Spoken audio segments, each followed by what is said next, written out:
Zaburi ya 86 mstari wa 11. Neno la Mungu linasema, E Bwana, unifundishe njia yako, nitakwenda katika kweli yako. Moyo wangu utafurahi kulicha jina lako. Ni tarehe moja hii ambayo Mungu amekuwezesha na amekupa neema ya kuweza kuiona ukiwa na nguvu na afya. Acha kuweza kutafakari utasema nini.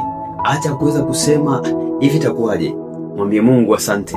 Mwambie Mungu na kushukuru katika neema hii, kwa kuwa ni tarehe moja tena ambayo katika hiyo inadhibitisha ya kwamba Mungu ulikuwa nami katikati ya mwezi uliopita, lakini sasa umenipa neema ya kuendelea kuwa mzima. Ni wengi ambao walitamani kuweza kuona siku ya leo lakini hawakuweza. Lakini nakukumbusha ya kwamba wewe na mimi tumeiona kwa neema, na kama ni kwa neema basi tuseme Mungu ni mwema, kwa kuwa hakika yeye ataweza kutufanyia ishara za ajabu ndani ya mwezi huu ili tuendelee kulitukuza jina lake. Amen.